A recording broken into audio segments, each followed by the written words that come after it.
안녕하세요. 자, 채권자 취소권 볼 차례죠. 채권자 취소권도 한번 구조를 한번 써놓고 한번 볼까요? 갑이 채권자고요. 이 채무자. 1억 원짜리 채권이 있는데 이 을이 채무자가 X라는 부동산을 가지고 있었는데 이거를 병에게 매각을 하고 그리고 정에게 또 매각을 하는 이 사람이 수익자가 되겠고 이 사람은 전득자가 되겠네요. 이런 구조에서 생각을 하는 거예요.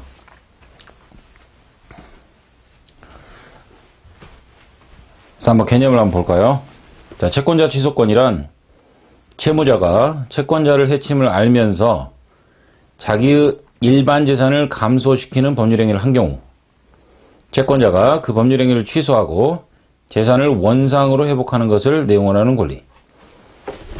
여기 채무자의 자기 일반 재산이 있었다 이거예요. 책임재산 보전에 관한 내용 중에 채권자 대위권, 채권자 취소권이 있다 그랬죠.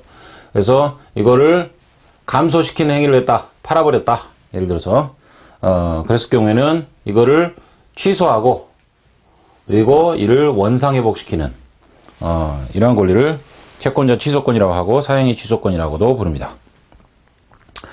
법적 성질은 실체법상의 권리예요. 이게 채권의 본래적 효력은 아니지만 법률이 채권자에게 특별히 부여한 권리. 그래서 반드시 재판상 행사해야 되거든요.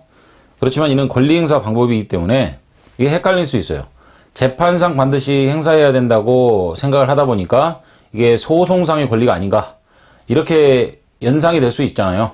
그런데 성질 자체는 실제법상의 권리지만 권리 행사 방법이 재판상 행사하는 것이다. 이렇게 기억을 하셔야 돼요. 그리고 성립 요건을 볼까요? 자, 객관적인 요건으로서 채무자가 채권자를 해야 하는 법률행위를 하였을 것, 사회행위가 있어야 된다는 얘기죠. 그리고 주관적 요건으로 채무자, 수익자, 전득자가 사회행위 사실을 알고 있었을 것, 사회의사가 있어야 된다는 얘기죠. 자, 객관적 요건부터 보겠습니다. 자, 피보전 채권의 존재. 피보전 채권이 뭐라고 그랬어요? 이게 피보전 채권이에요. 피보전 채권. 그러니까 이 채권 자체가 있어야 뭐 사행위가 되고 하는 거지. 이것 자체 없으면 안 되겠죠. 그런데 그 적격에 문제되는 경우가 특정 채권, 금전 채권이어야 되죠. 특정 채권은 사행위 취소의 대상이 될 수가 없습니다. 이 점이 이제 채권자 대위권과 차이점이죠. 뒤에 이제 표로 채권자 대위권과 취소권을 비교를 해놨으니까 거기서 자세히 보기로 하고요. 그리고 담보부 채권, 물적 담보에 의해 담보되어 있는 채권은 담보물 가액이 부족한 한도에서만 채권자 취소권이 발생하며, 그렇죠. 담보물 가액이 부족하지 않은 부분은 채권자한테 피해가 없잖아요. 그러니까 취소시켜서도 안 되겠죠. 그리고 인적 담보를 수반하는 채권은 채권 전액에 관해 채권자 취소권을 행사할 수 있죠. 이거는 뭐 담보 범위를 뭐 구별할 수는 없으니까 그 사람 자체의 담보를 세우는 거니까. 그래서 OX 문제를 보면 채권자 취소권의 최소 채권은 반드시 금전 채권을 요하지 않으며 요하죠. 특정 채권 보존을 목적으로는 행사할 수 없죠. 그리고 취소권자 채권은 특정 채권이야 하며 아니죠. 금전 채권 보존을 목적으로 행사해야 되죠. 자, 이번 피보전 채권의 성립 시기. 자, 판례는 채권자 취소권의 채권은 원칙적으로 사행위가 있기 전에 발생한 것이어야 한다. 이게 원칙이에요. 그러나 예외적으로 사행위 당시에 이미 채권 성립의 기초가 되는 법률관계가 발생되어 있고 가까운 장래에 그 법률관계에 의하여 채권이 성립하리라는 점에 대한 고도의 개연성이 있으며 실제로 가까운 장래에 그 개연성이 현실화되어 채권이 성립한 경우 기계실 뭐 이렇게 외웠었는데 성립 기초 그리고 고도의 개연성의 개 그리고 실제 발생 실 이렇게 해서 이런 경우에는 장래 채권이라도 채권자 취소권의 피보전 채권이 될 수 있다. 이렇게 판례가 본 거죠. 좀 넓혀준 거죠. OX 문제를 보면 채권자 취소권의 피보전 채권은 사행이 있은 후에 발생한 것이어야 된다? 아니죠. 사행이 있기 전에 발생한 것이어야 되죠. 자, 그리고 객관적인 요건, 사행위의 존재. 채무자가 법률행위를 하였어야 되죠. 자, 채권자가 가지는 채권의 공동담보에 직접적으로 해가 되는 법률행위를 오직 채무자가 행하였어야 한다. 그죠? 채무자가 행하였어야 되죠. 그리고 법률행위 하나하지 않고 준법률행위의 경우에도 사행위가 돼서 취소가 가능하고 가장매매, 통정허위 표시죠.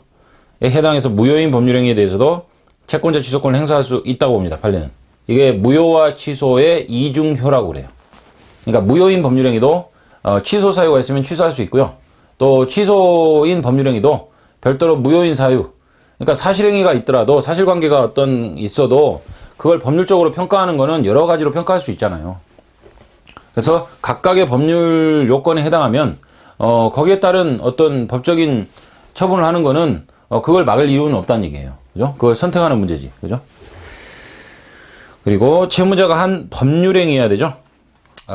그래서 계약, 단독행위, 합동행위, 그 종류에 상관없이 단순한 부작이나 사실행위는 포함되지 않고요. 다만 물권행위에 있어서 그 원인행위인 채권행위가 피본전 채권의 성립 시기보다 앞서 이루어진 경우에는 그 채권에 의한 이행행위로서 물권행위 자체만의 취소를 구할 수는 없겠죠.